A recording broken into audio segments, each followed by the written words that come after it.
Good afternoon, everyone. Welcome to this Alternative Careers for Law students hosted by the Faculty of Law, UWI St. Augustine.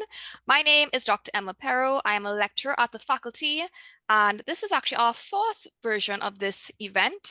We started this event a few years ago because we realized students had a few questions about what they might do after they have their LLB, and that there's a need to expose students to the fact that practice is not the only route. Now, of course, we encourage those who want to go into practice to pursue that goal, but we also want students to be aware of various opportunities that are out there, and in particular, the need to pursue these opportunities to develop the Caribbean legal systems. And in fact, even if you don't want to go into law, because that is perfectly fine, we're not forcing you to go down practice if you don't want to. You might not even like law, also fine. But there are ways to use those skills and have a very successful career. So we have three speakers from various backgrounds who are here with us today. They have given up their time to share their experiences, and I'm going to hand it over to them to go fully into their backgrounds. And when each speaker has introduced themselves, I will then have some questions. But of course, it's all about you, the participants. So if you have questions after the introductions, you can please put it in the chat, or you can raise your hand and unmute. So Leah, I'm going to hand it over to you first.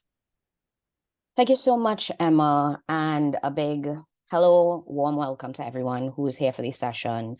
I think would like to start off by saying a big congratulations to the faculty for having an event like this. I absolutely wish I was aware of or there was events like this going on when I was at law school. And I think it's a really, really great opportunity for you as students to hear about the different options that are available to you with a law degree. So to introduce myself properly, my name is Leah Thompson, attorney at law. I am the Caribbean Advocacy Officer with an organization called Outright International.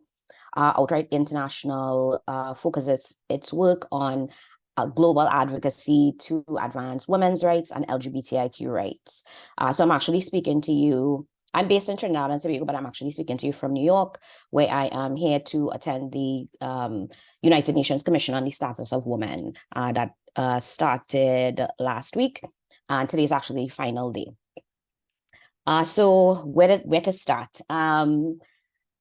My career would have started at the Faculty of Law in St. Augustine. In those days, we had to split, students from Trinidad had to split between St. Augustine and Cave Hill. I went to Hugh Willing Law School, and I was a scholarship winner, so I was then placed at the Solicitor General's Department for 5 years.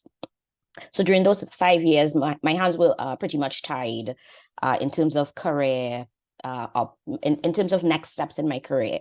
At a very early point, everything was laid out for me, and I didn't have to think too much about what comes next up until I think 2017, when my 5 years came to an end. While at the Solicitor General's Department, I had an opportunity to practice in various areas of law. So I got primarily civil litigation. I got a little bit of admin law, public law, public interest matters. I was able to do a pretty interesting case at the Caribbean Court of Justice. So I was primarily in litigation. During that time, though, I learned more about myself outside the identity of, that strict box of litigator and attorney. So even though primarily my job was around litigation, I did have litigation in the public sphere. I definitely had an interest in human rights, not just human rights law, but just human rights, understanding it a little better, figuring out how to integrate it in the work that I did. So what I started doing was volunteering. When I thought about a human rights lawyer, I don't know how many of you all know George Clooney's wife. I can't remember her name right now, but that's sort of the idea I had of this, very removed, very difficult, unattainable idea of what a human rights lawyer could be. So I realized I needed to sort of find out a bit more about what do human rights lawyers do? What does the human rights situation in the Caribbean really look like, in Trinidad and Tobago really look like? So to find out more, I just began volunteering. I volunteered with the Coalition Against Domestic Violence and a couple of the women's groups. I found out a bit more about the Institute of Gender and Development Studies at UWI. They've got some excellent volunteer programs and different programs that students are able to participate in, like IGDS Ignite. And through that, I started kind of getting a better idea of, issues around women's rights, LGBTIQ rights in the country. I also had the benefit of being taught by Tracy Robinson during faculty. She is, for those of you who don't know, from Jamaica, amazing human rights attorney who has also served on the Inter-American Commission for Human Rights. And different folks, just through volunteering and through being involved in these different organizations, I got an opportunity to meet attorneys who were now doing human rights work, like Roberta Clark, who's the president of the Coalition Against Domestic Violence, also currently a commissioner on the Inter-American Commission of Human Rights, and the special rapporteur on LGBTIQ rights at the moment. And these are all people that are in Trinidad or in Jamaica in the faculty. So it was really just about figuring out or learning that initial stage, really just about learning more about what human rights looks like in the Caribbean. From there, I took up a position as a project coordinator with the University of the West Indies on a project called A Sexual Culture of Justice. So that project, again, focused on gender-based violence and the way it intersects with the LGBTIQ community. And I was able to work with, it's a project that involved the Institute of Gender and Development Studies and all of the registered LGBTIQ organizations in Trinidad. We all came together as a coalition to work on that project. Extremely, extremely amazing learning opportunity for me. I had to make the decision at the end of the 5 years in 2017, what next? And I made a decision to take that project coordinator position, even though the pay was significantly less, even though I was giving up a lot of the perks that came with working for the state. I gave up a permanent position. But I knew that my interests, the skills that I have, would be better served in a different kind of position. It was a very, very hard decision to leave the state. I went to therapy. I talked to my therapist. Am I doing the right thing? Does this make sense? And it took a while to work up the courage to leave, but I did. And I absolutely loved my job as project coordinator. There was a learning curve. And I had to start from scratch because, a lot of this is not stuff we would necessarily learn in law school, but we do have a lot of transferable skills, analysis, research skills that easily fit into the type of work that a project coordinator does. From that position, I ended up working at an organization called Caribbean Women in Leadership. The secretariat of that organization is based in Trinidad and Tobago, and their mission is to increase the numbers of women that are participating in leadership positions in politics in the Caribbean. And I was able to work with, because it's a regional organization, I was able to connect and work with women all over the Caribbean. And from there, I ended up where I am now. I started this position in January of last year, doing much of the same work, just with an international organization now. And I have the pleasure of working on a project called Women and LGBTIQ People Against Gender-Based Violence, playing sort of that same project coordinator role. I work with organizations in Antigua and Barbuda, in Haiti, in St. Lucia, and in Trinidad and Tobago towards some of the common problems we have around gender-based violence. So I think this is a great place to pause and allow one of the other speakers to jump in. Thank you very much for that, Leah. Very interesting. We have a lot of students who are interested in the human rights path, actually, but they always say, like, can you do that in Trinidad? Can you do that in the Caribbean? And I say, I believe you can, but I'm not the best positioned person to go into detail on that. So I think we'll have a lot of interesting questions for you. I'm going to hand it over to Leon now. Thank you so much, Emma, and thank you to the University of the West Indies Faculty of Law for having a session like this, and to all the students who are prioritizing, showing up, taking your notes, taking questions. I love that for us as a country, and I love the direction that this faculty is moving towards as well. So my name is Leon George. I am an attorney at law, marketing expert, and I am a business consultant as well as the host of a podcast called Master Marketing and Monetize, where I share marketing and business advice for new business owners. I would love to carry you through and take you down the journey of how I got here. I got called to the bar in 2017, and I was a brand new attorney at law, very young. I was 23 years old when I got called, and it was a very special moment, right? And even in that moment, there was something inside of me that felt almost as if there was a hole, even though everyone around me looked so happy. I got so many congratulations from family, friends, persons online and social media. Something felt kind of empty inside. And I kind of shrugged it aside and I said, you know what, maybe I'm just nervous, maybe I'm just hungry, like maybe this is simply a temporary feeling. And I shrugged it aside and I went ahead. And the Monday after back hall, I was so fortunate to start a brand new job in the labor sector. So I worked with employers and trade unions to really and truly come to a solution. I was part of the mediation, negotiation team, and I even made a few appearances in court, industrial court, etc. I even helped draft some of the workplace policies, and it was a very new and interesting experience. I loved the work in itself, but I really felt like the entire structure of an 8 to 4 job wasn't in alignment with my personality and with how I work. I remember in law school, I was always the type of person who I would show up to class because I loved classes, meaning I loved the physically being there and taking notes. You know, I had a great friend group. We used to call ourselves the beautiful struggle because that's what law school and law studies was, right? It was a struggle, but it was so beautiful. So I had a great friend group. And I also took note of how I worked. I didn't work like how some of my colleagues would have worked, right? So I felt like the 8 to 4 structure did not really align with how I would work as an individual and how I would do things, right? Even when I had heavy research projects, I would actually ask my boss to stay at home to do the research projects because of that, right? And I remember going through, I was about to end my second year at the job. And again, just feeling like, you know what, this feels very repetitive. This doesn't feel enlightening. This doesn't feel like something that I want to continue doing. And that was a hard slap to the face because after you spend 5 years in law school, after you spend so much time, so much money, so much dedication, so many people were there with you on this emotional journey. Of course, I felt guilty for deciding that I wanted to do something else, right? But I couldn't ignore the feeling.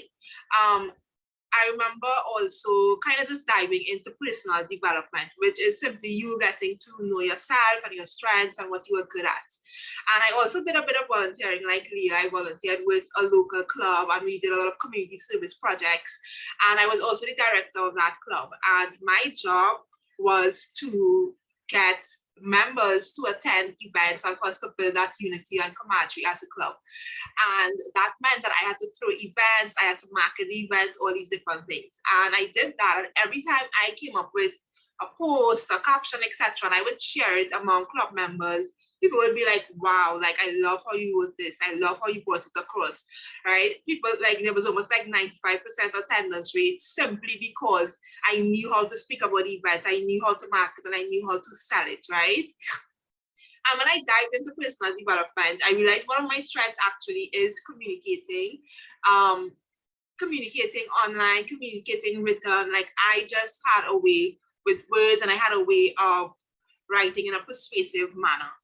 And I started to do research with regards to which industry would best suit that strength, right? Even though work is work, I didn't want work to feel like something that I had to drag myself to every morning, because that is what it felt like. I had to force myself to wake up on mornings. I had to force myself on a Monday to be like, okay, just 4 more days for the weekend, Leon. You can do it. You can do it. You know, I'm just watching the time, being like, okay, 4 o'clock, time to go, time to go. And I said, you know what? You are spending like 80% of your life in work. I don't want to be just counting down for home time or counting down to Friday evening. That's not how I wanted to spend my life, you know? So I started to research careers and job opportunities that would work well with my natural strengths. And that's how I embarked in the world of marketing, right? I was wrapping up that particular work experience and I started my own marketing agency. And when I started it, it was simply what we would call a side hustle, you know, something to kind of bring in extra money while I learned my other legal role. I had no idea that this is what I would have ended up doing full time. Right, I started applying for even more jobs and I wasn't getting through with any jobs. Maybe I'll get an interview here or there, you know. And soon enough, I said, you know what, while I'm here waiting for my next job, I'm going to work on my marketing agency. You know, I invested money, I learned programs, I worked with persons who were excelling in the industry. I invested my time, I built up my brand. I figured out what this social media thing is, how could I capitalize it? I figured out how to even start a business, how to launch it, how to grow it, right? And then I was in a place to actually help other persons do the same thing, right? Eventually, I started to get a decent amount of clients to be able to do this full time. Even though I started a private practice with a friend, I found that I was kind of dreading. Every time I had a new client, I was like, oh, I have to do this legal thing. Like, I just want to work on my business and work on my marketing. And I felt like I got that same dreaded feeling in my own private practice. So I said, you know what? I am actually going to bet big and I am going to go all in and I am going to grow my marketing agency, right? It has been 3.5 years since I've been working full-time in my own business as a marketing consultant. And now I have clients locally, Trinidad and Tobago. But what I love the most is that I have clients from all over the world. I work with someone from Texas right now. I work with clients from the UK, from the United States. Last year, I traveled to North Carolina to like meet my business coach, right? And I do all of that within my natural strengths and within my own schedule. Like I love to work really hard Monday to Thursday, but on Friday, I like to take Fridays half off. You know, I like to be there for my friends and family. So if they need something, I can just drop and I can just go. You know, I love to be able to say, you know what, today feels like a heavy day, I'm going to take today off. And that's kind of like what my business has been able to do for me. I've been able to create a lifestyle where it is sustainable. I can pay myself a full-time income, right? And it's also very impactful because I get to impact people all over the world. And that's a bit about my journey. And as I mentioned before, I also have a podcast called Master Marketing and Monetize, where I share a lot of these experiences and where I educate and I teach as well. So that's a bit about me, and I'll definitely pass the mic over to Bevan or Emma. Thank you so much for that, Leon. Very interesting. So I like that you're very forthcoming. You went through this journey, you started working and you just weren't feeling fulfilled. In fact, you were feeling dread on some days in terms of going to work, but you found a way to use your strengths to your own advantage. And you seem to be very happy now. So we'll have a lot of interesting questions for you as well as to making that switch. And interestingly, when we did this event in person, we did one last month, we also had somebody who started off in a legal background, called to the bar and everything. This person actually never went into practice, but instead started their own business because they felt that practice just was not for them. But they did say that they benefited from the skills they had gained in terms of the business they are running now. So I'm sure we'll have more questions about that. So now I'm going to hand it over to Bevan. Okay, thank you, Emma. And again, thank you for having us, myself and the other two speakers today. It's really interesting hearing from the other two persons. And, you know, sometimes I wish, as Leah had indicated, I wish that something like this was around during my time, particularly in law school. And well, hopefully now I will be able to share with participants, with attendees, my history, which is of course a little, I would say very different from both Leon and Leah, in the sense that unlike them, well, I still consider them to be babies in the profession because I've been around a little before you all. I've been an attorney since, let's put it this way, since the 20th century. So I don't want to say how old I am, but at least you would get a background with respect to that. With respect to that. Now my journey really, I would say, comes from when I finished A-levels. That's what they used to call it in the mid-1990s. So I had to decide whether, luckily I'd done well enough that to decide to do, I was accepted into both management and law. So in those days, you did management in St. Augustine, or you did law, where you did 1 year in Trinidad and then, Barbados, and then subsequently Houston. Because I think I was very good in history, I decided, let me go and do this law thing. But at the same time, my family was a family of business, and it was a choice that I made, and of course I don't have any regrets. But when I went into law, obviously, I even tried to do a lot of corporate and commercial courses and what have you and everything like that. So, well, I was going through the normal route as like everyone. After KVL, I went to Houston, so when I was called to the bar, the next step was what else to do. Well, I'm from South Trinidad originally. So initially, when I came out, I worked in a law firm in South Trinidad, a very litigation-oriented law firm. So, I'm very grateful I had that opportunity, because I worked in that field for a little over a year. And then from there, I realized, from hearing the other speakers, this wasn't something that I wanted to do as a career. This is me. This might not be everybody else. The time it took for certain things to materialize, walking in the hot sun, and those kind of things, going to court every day, I didn't think that was for me. And I made that decision, even though well, at least when I speak to attorneys now from South Trinidad, they always say, well, you were very good, so you should have just stayed in it and of course develop yourselves. But at that time, I knew it wasn't for me.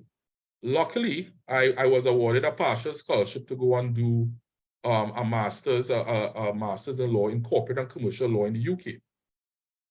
When I was there, and of course, going to school with persons from all over the world, you got the realization that there was a lot of things you can do with your law degree that you may not have really looked at, given this how it is in Trinidad and Tobago, and you can use that to build upon what you want to do and what you're seeing in your future. So yeah, so I did that. And I had to come back because there was some kind of bonding was involved in that scholarship. So when I came back, I decided I was not going into litigation anymore. I was not going to do a litigation. So I was able to get a position with the Trinidad and Tobago Securities Exchange Commission. So I was very much involved in that line, the corporate and commercial law aspect. And after a year or two, it seemed to be going well, but again, it was a very new organization, and I think the work was getting a little mundane, especially given that the legislation was constraining the organization from doing what I wanted to get accomplished. And I saw a vacancy in the Ministry of Trade and Industry, where they were looking for, well, they call the position legal expert, but I was no expert, but I was given that position in the Ministry of Trade and Industry, where I was for about 5 years. And it was a very good experience, I would say, when I was in the ministry. And I think it was a very good experience in the sense that also I was able to end up doing another master's when I was in the ministry, a Fulbright scholarship, directly in the area of international trade law, which of course would not have been available to me if I was not working in the Ministry of Trade and Industry. So I had again the opportunity to go again and this time to the United States, where again I was where I would have met the type of student in the United States who is in law school is much different than the type of student who you would see in the common law system, the UK system or our system, because these persons would have obviously done a first degree, because law is a postgraduate degree in the United States. And it was a good learning experience for me, because when I spoke to them, a lot of them were going back, when they were going to leave law school, at least a half of them wasn't going into the traditional things that we do in Trinidad and Tobago. A lot of them were going into consulting, management, things like that. And how they viewed the law degree was it was going to be an avenue to help develop their skills in other areas. And so, I took that to heart. And when I came back, I made the decision that, the ministry, I had to work out. I always had these bonding things, just like Leah. So I had to do a few years again back with the government. But it was during that time that I thought that, let me see what is there for me and what opportunities could arise with this law degree, with this other masters and everything like that. And so there was an opportunity that arose with the CARICOM Secretariat. So I had the opportunity to go to Guyana, and that was for approximately 7 years. So I was, it was a good opportunity. And why I always liked that opportunity was because when I was there, I also was given the opportunity to head a section, the finance and corporate section. And it exposed me to a wide array of legal areas. And it also improved my my management skills as well too, because I think it was very important given what I do now, which I'll go into, that you have to have this management experience. So I was in charge of a unit of 4 attorneys, considerably senior attorneys to myself, who had at least in their home countries, very senior positions such as deputy DPP, solicitor general, magistrate, some of whom I would have got the job over actually. And so I was overseeing them.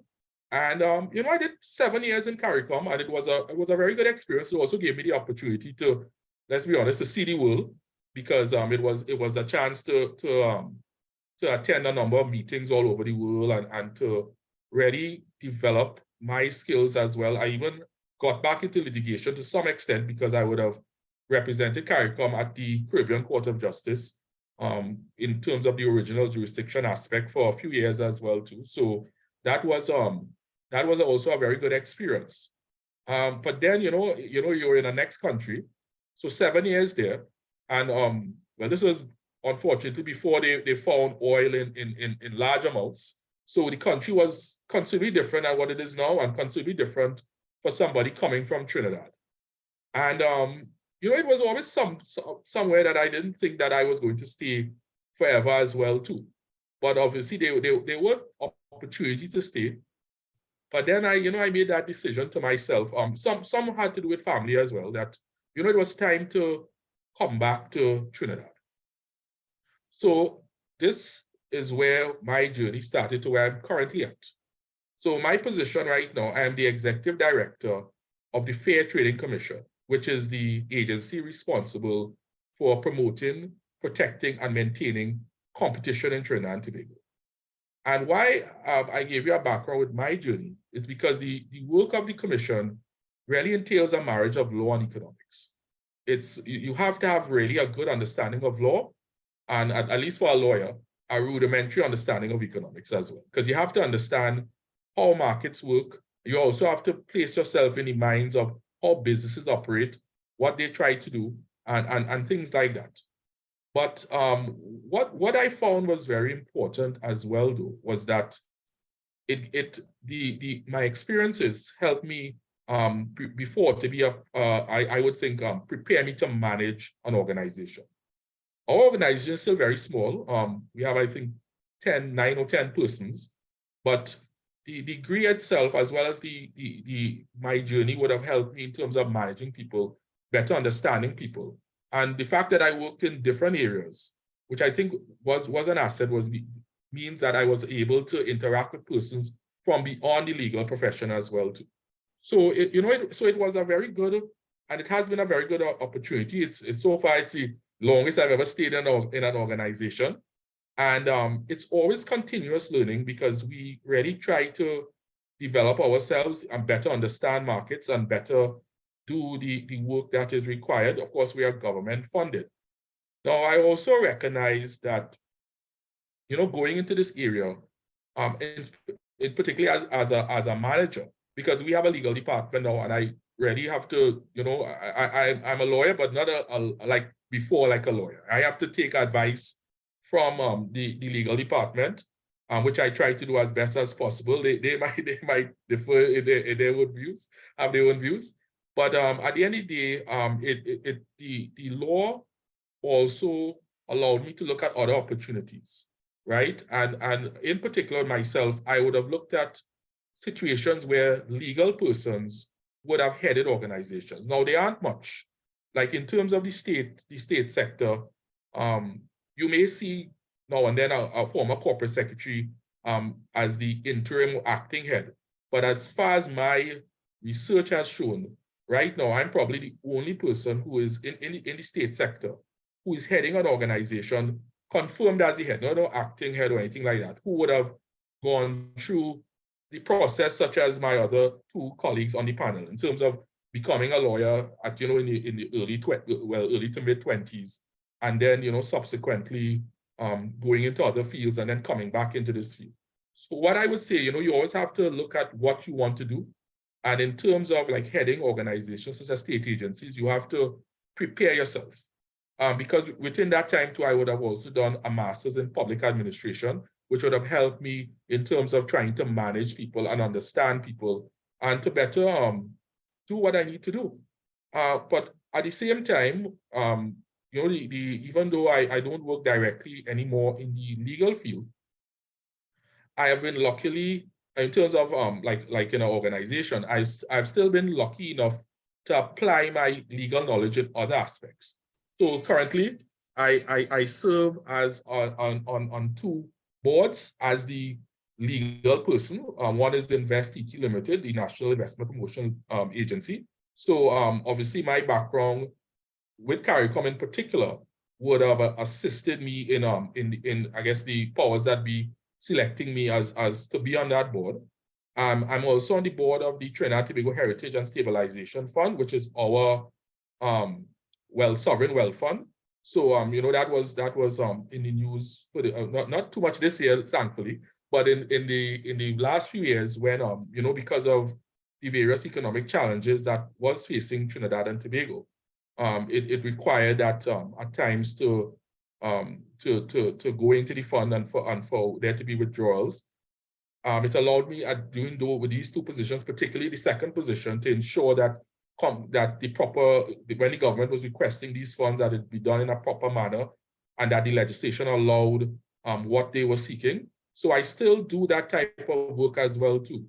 And as well, lastly, international trade was the field that I was involved in at the Ministry of Trade and largely in CARICOM. So I've not distanced international trade from my total career because at present, I also am an adjunct lecturer at the University of the West Indies Institute of International Relations, where together with another lecturer, we do a course on international trade and economic development. So this is my journey, but what I would say is that it's a journey that started very long ago, but it's a continuous one.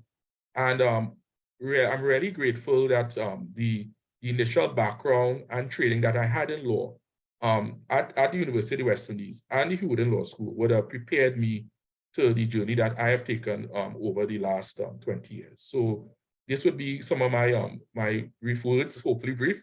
And of course, if persons have any questions, I am more than willing to try to answer them. Thank you. Well, Bevan, I can see a very seasoned, a very impressive career path there. And I think something I've observed with you and the other speakers as well is that you all have taken opportunities, but also sought them out. So rather than just waiting for something to happen, you've made certain changes and gone down certain paths in your life that have all brought you to where you are today. So while Leah and Leon earlier in their career stages, they've also already made these moves same way that you have made your move. In fact, your move has brought you to many different countries and had some really interesting experiences. So I'm going to open the floor to questions. So if anyone has a question, you can raise your hand so that I'll be able to see in the participants list. Or you can feel free to use the chat that I will be monitoring. So if we get any questions in the chat, I will repeat it for the purpose of the recording. But feel free to formulate your questions. You can also let me know if the question, if you're typing it, is to a certain speaker or just in general. Now, while people are thinking of their questions, so Bevan, I want to confirm for your current position, you don't need to have the LEC, but you did benefit from this experience. Is that correct that you don't need to have it for your current position?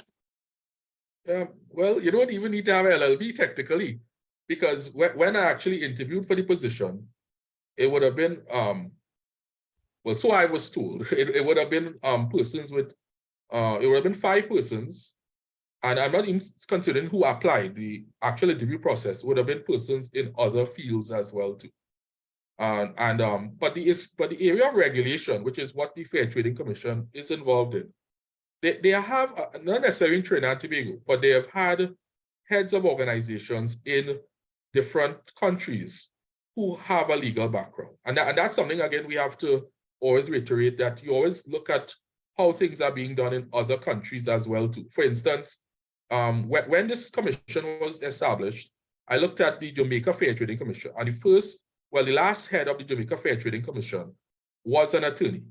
And since I've been in this job as well, the head of she's no longer the head, but the head of the Guyana Competition Commission was also an attorney.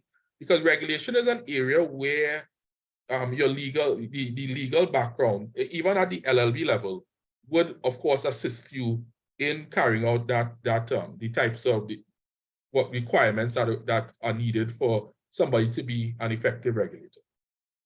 All right, very good to know that the LLB is not even actually necessary, but it is helpful. And the reason I asked about the LEC is because we have some third-year students here who are thinking about their next steps, and they want to know, should they be pursuing the LEC? And of course, there are many factors that go into making that decision, but it's good to know that even without the LEC, there are fantastic opportunities available that your legal background will aid you in. I see Nicholas has his hand up, so just before I go to Nicholas's question, Leah, I wanted to confirm the position with regards to your role and the LEC. Is this something that was necessary? If it's not necessary, was it helpful? And then I'll ask, well, I know, Leon, it wasn't necessary for what you're doing right now, but in terms of the usefulness, the relevance, you could talk about that. So I'll ask Leah first, then Leon, and then we'll go to Nicholas. I would say no, it really strictly wasn't necessary for the position. Certainly the LLB is relevant to the work that I'm doing within a lot of these types of international advocacy organizations.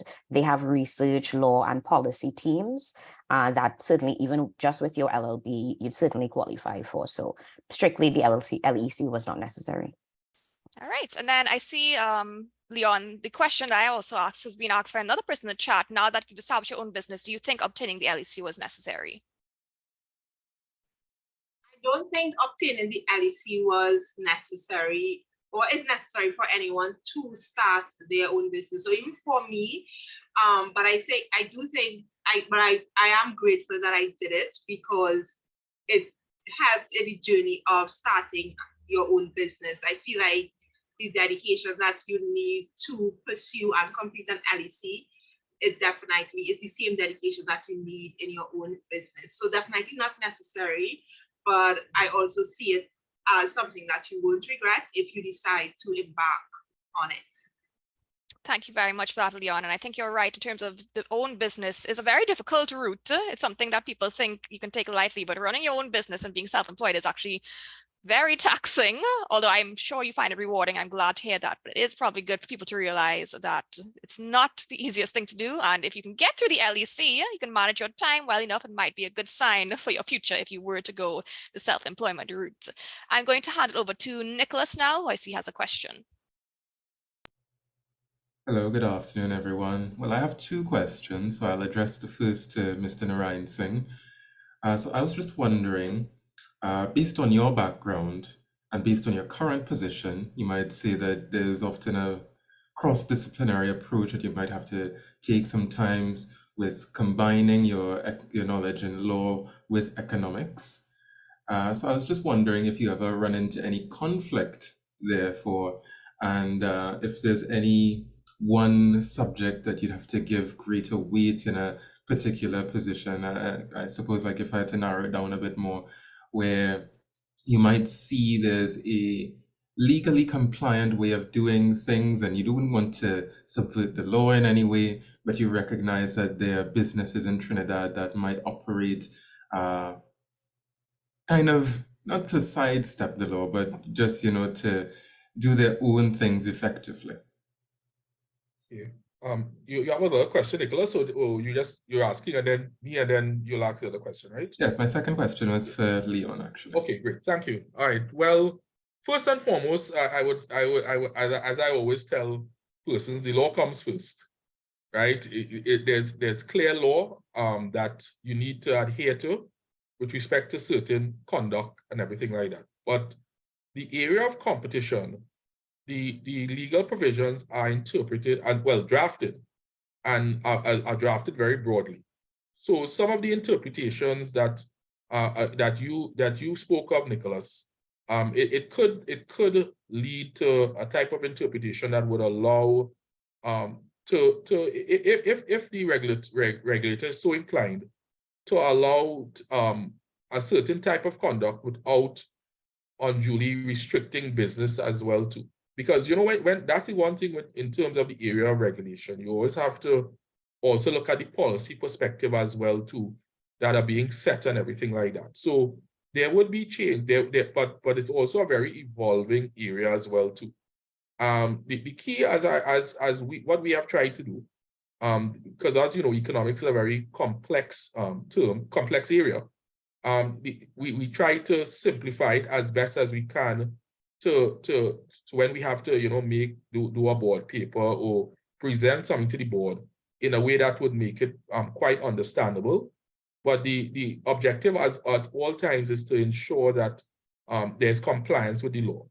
And we sometimes do have to reach out to entities when we see things happening to ensure that they are in compliance with the law as well. The use of economics is very present in terms of some of the other areas that we do, in particular our market studies, when we have to examine certain sectors, how they operate, to find out the reasons why they operate in that way. And of course, we could try to propose solutions to ensure that competition is promoted, the effective business development is promoted. And what the idea is at all times is to ensure compliance with the law, and which we try to advocate in our public education efforts and our advocacy efforts to both to government and to the business sector. All right, well, thank you very much. That's exactly what I was addressing to, because I recognize there might be certain times where, as you said, the regulatory purpose might not necessarily need to strictly apply like the black letter if businesses are conducting themselves and regulating themselves in their own way, and I mean, perhaps like it's not really defeating the purpose then of all the regulations. So then my second question really was directed to Ms. George, and I wanted to ask, are there times where, because of your background as an attorney now, you were able to see about things that you might otherwise need a legal advisor for? Whether that comes down to drafting your own articles, drafting whatever other legal documents you might require. Do you think it's better to do that for yourself, or do you think it's better to still consult someone that's still practicing in the field regularly? Thank you for that question. I would say knowledge is power and will always be. So the fact that I pursued my legal studies, I am a qualified attorney at law, it does help now as a business owner. I draft my own contracts, I undergo negotiations. I do majority of the legal aspects of running a business for myself. There are some aspects that I do outsource, however. So if something does have the potential to become contentious, because I know I haven't had that much experience in court and dealing with contentious matters, I may refer it out or consult with someone who have way more experience than I do. But in essence, I think being an attorney and running a business definitely has a lot of benefits. If it's something that I can handle and I feel like if I am equipped to handle myself, thankfully a lot of these skills are transferable based on what I do.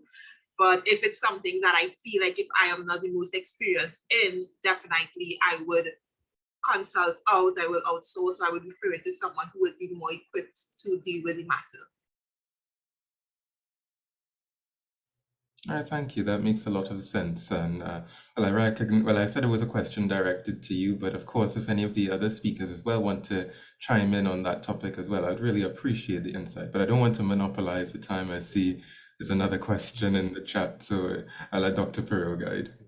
Well, what I will just add, Nicholas, with respect to that question is that at the end of the day, I always have this, I think this is a saying they always say in the United States, a lawyer represents himself as a fool for a client.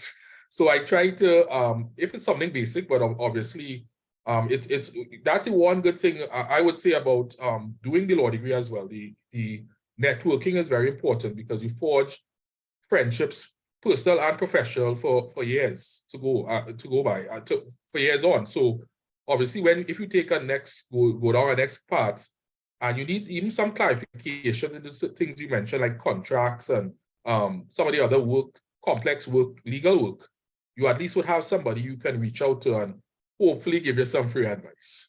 So these are some of the things that you could look at. And of course, this is why, of course, degrees such as the LLB, of course, very helpful to have. Definitely agreed. Some of these straightforward things that are going to come up, regardless of the job that you're doing, like contracts, is something that I'm able to handle on my own based on having the degree, definitely. Okay, thank you very much. And, oh, sorry, Leon, did you want to add? Yes, I just wanted to add and say, even as a practicing attorney, some of my closest friends are practicing attorney, court attorneys, etc. They are always consulting. We are always consulting. There may always be something that you may not be sure about or certain about. So I think like consulting and as Bevan indicated, just building a network of people who you can bounce ideas off of, who you can say, hey, this is my situation, etc. I think that will always be a fruitful solution. You see why I tell you all you must make friends in class and talk to each other, because you will talk to these people in the future most likely, and you'll be happy you have your friends to talk to. Your friends become your colleagues, and even if you don't go down a certain path, you might be able to advise on one thing, your friend might be able to help you out. So the social aspect of your university life, which is something we try to emphasize, is very important, which is why we're very glad after that 2.5 years online that we see you all in classes, and of course as a reminder to try to make the most of that time. So Leah, there's a question in the chat for you. Ms. Thompson, I'm very interested in the area of international advocacy, and I was wondering if there were any suggestions you could give about how one could go about getting started on a route into that field. If I can maybe ask Virginia, if you are still on the line, what country you're from, and when you talk about international advocacy, do you mean international human rights advocacy? Hi, good afternoon. I'm from Barbados, and yes, I mean international human rights advocacy. Awesome. So I think, as I said in my introduction, when we talk about human rights in each of the countries that we live in, there are particular subject matters, or there are particular topics that are going to be specific to your country. So we live in small island developing states. Climate change is a big topic. Development, when we talk about development, poverty reduction, women's rights, the sustainable development goals. So there are all these different kind of subgenres of human rights that people are working on in all these different organizations. So I think a good place to start is go online, kind of find out what's the main area that's really on the agenda in Barbados. I suspect it's gonna, like, climate change is definitely gonna pop up. Mia Motley is going to all these international conferences talking about climate change right now. Another thing, you are in Barbados. Barbados is pretty much the hub for international human rights and international development organizations in the Caribbean. So while most of the other islands have sub-offices, Barbados is the headquarters for UN Women Caribbean. There's UNDP, the different embassies, the European Commission. There are lots and lots of different organizations that either are headquartered or have an office in Barbados. So another good thing is to kind of find out, okay, are there any campaigns? Are there any internships? Are there any opportunities to interact with these organizations? And again, or even just again, find out more about what they're doing in your country. And yeah, volunteer, there's always an entry point, I think, that's available. Civil society is an easy entry point. They're always looking for volunteers. They're always looking for lawyers to advise them on policy issues. So I think that's another great way to go. I hope that helps. It does. Thank you very much. Sure. To add to what Leah said, the faculty had we have the research skills series where we have different people come in and talk about their legal research and how they go about the research. So you'd be interested to know that we did have somebody from climate analytics a few weeks ago who spoke about how he got into his career, actually, because again, he did not go down the traditional practice route, even though he did the LEC, but now he works on climate policy development, and he has done some work for COP, and that is the type of background he is in now in terms of international climate advocacy. So anybody who's interested in that, you can check out the faculty's YouTube channel where we have a recording of that. And in general, the recording sometimes features people who aren't in practice. In fact, a lot of the times it's people who aren't in practice, but they have a legal background and they are heavily involved in research. So our last session, which was the last week or the week before, featured somebody who works in advocating against genocide for the UK government. The other person is an academic, and she talked about how she used her art history background with her legal background to interdisciplinary research and the significance of combining different fields. So sometimes when people have multiple fields coming together, it actually can be very advantageous in carving out your own area and building your career. If I could quickly add, really quickly, I know, like, as Caribbean people, they often say it's all about who you know. And I think that's really true as well when you're trying to find an entry point into a new area. Leon described, like, when she switched careers, it felt like a bet. And I think that's because when we go through law school and we are going through that program, it's very clear, it's very certain, you know what that path looks like. But outside of that, it feels very, very murky. You're not sure, is this a good decision? Where is this going to take me? So I think reaching out to someone who has done it already to get that advice, to be an entry point, to give you some clarity on, like, yeah, this is how this works. Is a really helpful way of getting into whether it be human rights or any of the other areas that you might be interested in. So building on Leah's point about making connections, Leon, when you made this switch, you're going into a field that people would have studied marketing, and you don't have that background, but you're using your skills for it. At the end of the day, you're still in a very competitive industry. So how did you go about getting clients? How did you get people to trust you? And you've done remarkably well in a short period of time, all things considered, with COVID and everything against you, and you have clients in different countries and whatnot. But what was that process like for you in terms of actually getting out there, putting yourself out there? Yes, thank you for that question. So the year that I started to go full into my business was actually 2020, which was the year of coronavirus, and I used that time wisely. I had to do a lot of research. I had to figure out, again, this is where my legal background came into play. I had to figure out, like, what were the problems that people were having, right? And then I had to choose my audience, like, who exactly did I want to serve? I didn't want to serve large corporations.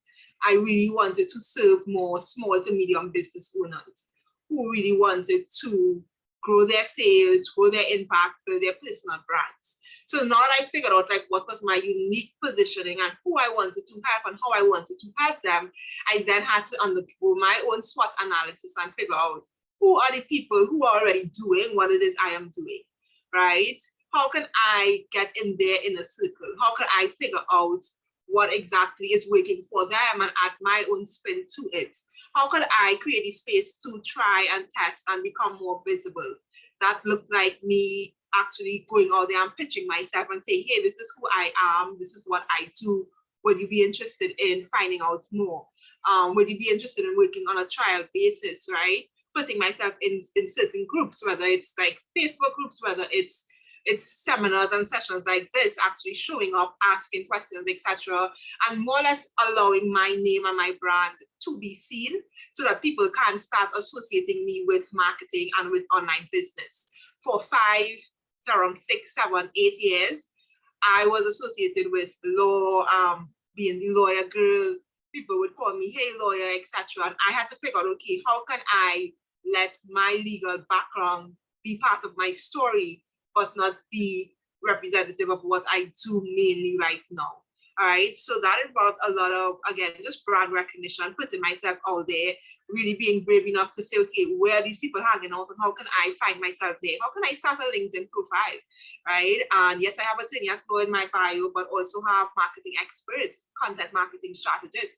How can I put myself out there? How can I be on top of industry trends? How can I figure out what are the problems? What are the things really and truly taking over the industry right now? And how can I get on top of it? How can I start writing articles on it, right? How can I start writing blogs? How can I start recording podcasts? How can I start getting the knowledge, gaining the knowledge, and then freely sharing that knowledge as well, so that people start to associate me with what I want to be? I think if you are career transitioning, which is somewhat of what I did, right? You really and truly want to figure out, how can I be at the top of that industry? How can I figure out what exactly people are trying to know so that I become the go-to person when it comes to that particular thing? Even in your legal career, let's say you want to go into trial or human rights or advocacy, how can you make it a priority to know everything that has been happening as much as you can in that particular industry, right? That involves sometimes on a Saturday or Sunday after you do your cleaning and your cooking and whatnot, you decide, let me go read up on this judgment, let me go do some research, etc. Like, I think that if you want to break through any industry, you need to decide that you want to be the best at it, and then you need to take action in accordance with that. If you want to be the best, how can you start showing up like the best? How can you start doing research like the best? How can you have an answer to particular questions that other people probably didn't even think about researching and answering, etc.? I think that is what attracted persons to me. Persons ended up finding me, seeing me. They're like, I love your story. I love your passion. I love your determination. How can I work with you? You know, I had to first start to believe that I was somebody worthy of getting clients around the world, and I had to put in the work, do the research, etc. I had to become the go-to person. I had to break up with the identity that the only thing that I could be good at is law. I had to decide that I could be good at law. I had my period where I was excellent at law, and I could be good at something else as well. So I hope that answered your question. Oh, you're inspiring us here today, Leon, because I think everything you said there is the secret to success in any career, whatever field that you decide to go in. It's about having the right attitude and then acting on that. And students, it's never too early to practice being the best researcher you can be, especially for those of you who have assignments coming up for me very soon. So do think that and take that to heart. So I am aware of the time, Bevan. I have a question for you. Sure. So you've obviously had a phenomenal career, and now you're head of a state agency, which is a job many people will dream about. Many of our students will be sitting here thinking, it sounds very difficult to get to that part. It's nearly like, where do you start? Even though you have given us a very clear step-by-step process of how you got to where you are right now. I think you've made it clear as well that your leadership experiences, the different exposures in business, your different degrees that you have pursued, as well as people you met along the way, have all contributed to your success. But if you had to advise somebody who is just starting off and they aspire to this type of role one day, and they're trying to take it in steps because they're trying to, look at, the next few years of their life, what should they be focusing on at these very initial stages of building themselves and their career to one day get to this great position? Well, I would recommend two things. The first thing is that you have to identify mentors, persons who wouldn't exactly be your background, but who would have reached somewhere that where you're trying to achieve. I saw Leah mention Tracy Robinson. I must say Tracy Robinson gave me references to him reach where I was because she had lectured me in the 1990s in KFL as well too. Very good in her areas. But going back to so with respect to myself, I would have looked at in Trinidad and Tobago. Now we're in different fields, but two particular persons in particular. Mr. Riley, I think Robert Riley from BP, as well as Jerry Brooks from Answer McCall. The reason being is that both of them are attorneys, and they actually were heads of their organization. Now, Mr. Riley might have been a little different because I think law was a second degree for him. But but more Mr. Brooks now. Mr. Brooks would have gone through the traditional background, attorney, early 20s, and then he would have gone and he did an MBA, and so he went into that field with in Anson McCall and everything like that. Now, I only met Jerry Brooks personally about 3 or 4 years ago, but I always considered him a mentor, even though we had never met personally while I was on my journey. But you always look at these persons who would have gone through something like what you were trying to achieve, right? He did it, of course, in the private sector. I'm more in the public regulated type of sector. But you always look at persons who would have done that. And then, of course, as I was saying, well, Miss Lee, Barbara Lee, was the head of the Jamaica Fair Trading Commission, who is an attorney. So I would have had interactions with Miss Lee. And from that, I would have seen that this is an opportunity that an attorney can get and go into. Now, what I would tell attorneys, if persons want to go into a field like regulation is one of the few fields in the state sector where an attorney could possibly head the organization. Now, attorneys have, as I said at the beginning, have been acting heads and everything because sometimes often when a CEO is replaced, the corporate secretary acts as the head until they find somebody else. But very rarely do they consider the attorney as as the person who is going to take over the company. Now, secondly, what I would also always advocate is continuous education. And when I say continuous education, I don't not the 2-3 degrees that I've done. I mean education in terms of bettering your skills, particularly your soft skills. And in terms of that, and that could be even a short course in things like public speaking, because speaking to stakeholders, like what I have to do, is different than speaking in a court. So you have to be able to interact and know the kind of audience that you have to be dealing with, and that's even the lecturing that I have been doing has helped me with that in the University of the West Indies. Because as you would know, Dr. Peru, it's not the salary. It's obviously something that you do to try and help, and it also help you interacting with persons. And also, you have to develop your communication skills, your writing skills, be able to your IT skills as well too. So these are kind of things that I would say you always have to do. So even as attorneys, if you have to go into another field, you have to prepare for that. As you had said, Dr. Pro Emma, that these things that both Leon and Leah and myself have done, we have taken the bull by the horns. We haven't been waiting, oh, our name is lawyer, you have to give us things. You have to, it's a process, and you have to prepare yourself for the process because nobody is going to give it to you. Nobody said, Bevan, apply to be the head of the Fair Trading Commission. You had to know that your background would have enabled you to be a good candidate for the position.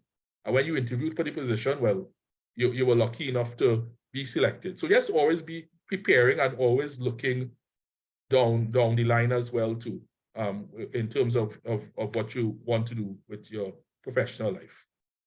So, Evan, I think that's some good advice to end this session on. And to translate for those of you who are still in the LLB, or maybe you're in Hugh Wooding, that building of skills starts from now. So we always try to say, yes, of course, your studies are very important, but alongside your studies, you can gain some very valuable skills, whether it is that you're doing something in public speaking, you are doing mooting, even things like being on a sports team, playing musical instruments. You are building skills there by communicating with others, by exercising different parts of your brain. You're building skills without even realizing it. And in fact, it allows you to have fun along the way. So I think that's a fantastic thing to do, especially when you're in university, to get involved in different extracurriculars. And yes, I know the time management can be hard, but that in itself is a skill. So I want to thank all our speakers here today for giving their time. We had 3 very different, different endpoints, similar starting points, but very different endpoints, or rather continuing points, because they are all still thriving in their careers. And to touch on what Bevan said about mentorship, I have found that there are people who are willing to help if you reach out to them. So for example, all three of these speakers I connected with through LinkedIn because people recommended them to me or they commented on a post appealing for people to speak at this event. And genuinely, we can't do what we do here at the university without help from all these people who give up their time to share with our students. I am most grateful. And I just want to make it clear that there are people out there who are willing to help you. You just have to look to find those people. And thank you to the three of you who came here today and helped our students by sharing your experiences. I think we've had a very fruitful session. And I think we will continue to do things like this in the future because it really is opening a world of opportunities to our students by hearing all the amazing things you can do with this legal background, even if you don't want to even stay in the legal arena. So thank you very much, everyone. Thank you, Emma. Thank you very much, Emma. Everyone.